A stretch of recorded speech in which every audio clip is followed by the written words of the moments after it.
In the current public universe, a wide array of characters gain their powers in extraordinary ways, from the first race who were created by Olodumare to guard and protect and enhance creation, to the Alpha Sapiens whose abilities stem from the superpower particles that make up the universe itself, to many others who draw their powers from the first race. Each source is unique. One such power source we will explore today is Mnemonic Energy, which shows some of the most powerful characters in the comic public universe. Without further ado, let's get into it.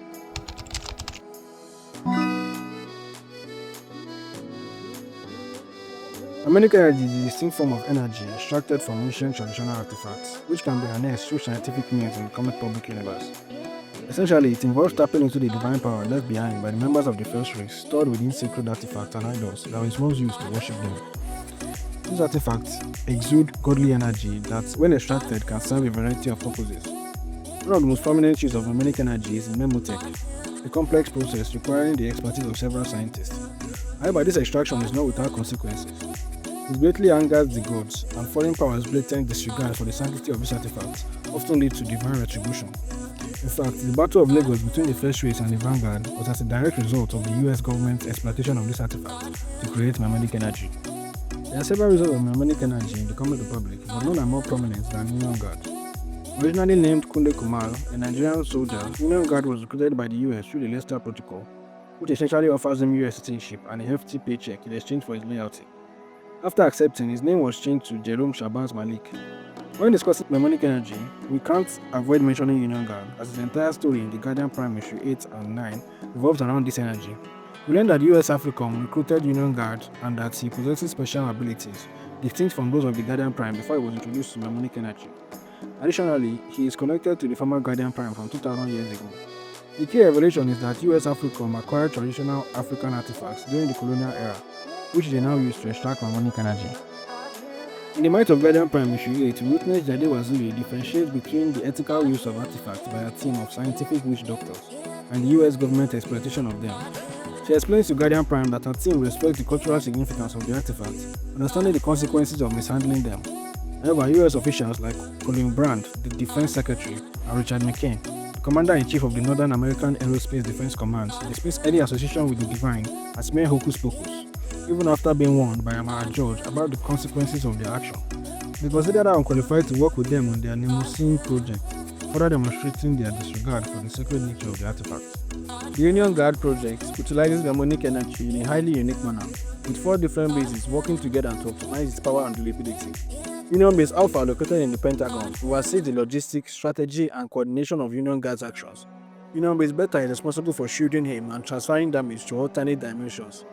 Union Base Delta supplies his energy, while Union Base Epsilon controls his wind blades.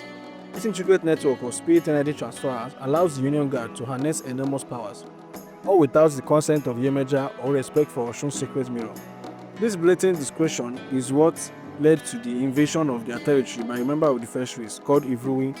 Despite being overwhelmed by Ivruwi, the Union Guard managed to hold his ground for a while, moving at incredible speed, dodging blows from the god and using blasts of electricity and gusts of wind to damage the opponent.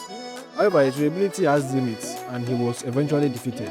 After this battle, Union Guard's next appearance in Vanguard Union shows him standing over Ivruwi's defeated body, but he was visibly drained, no longer benefiting from the constant support of his bases. Shortly thereafter, both Aziza, King of the Forest, and Emperor Master of Ceremony appear at 3 Portal. The Union Guard is swiftly knocked out once again, revealing the fragility of his powers without the ongoing backing of his bases. Another significant use of mnemonic energy is seen in the Guardian Prime Genesis issue 2, where it is revealed that many artifacts in museums are replicas and the real ones are being kept in the NACSS custody for study.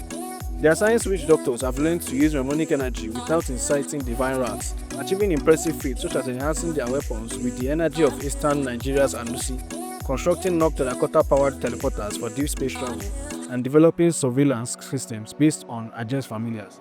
Mnemonic energy also plays a critical role in the rescue mission of Guardian Prime from space. In Guardian Prime Genesis issue 4, the energy within Titi's amulet in the possession of the astronaut Tony was used to awaken Guardian Prime, and later on it helped guide Guardian Prime to Titi's location under the mistreatment of Lekete, a lesser member of the First Race.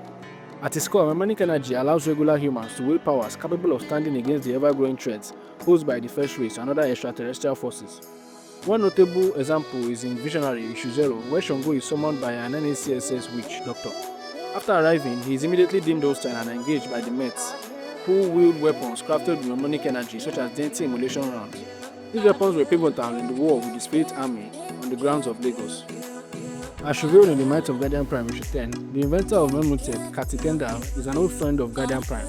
She worked at the United Nations Mnemonic Holding Facility, where Union Guard was stationed, and it was here that we learned about the upgrades made to his suit. In conclusion, Mnemonic Energy serves as a vital power source in the fight against the many threats in the comic public universe. Whether it will be enough to face the immense enemies ahead remains a topic for debate, but as the story unfolds, we can expect more to come on the development of Mnemonic Energy and Mnemotech. Stay tuned for more.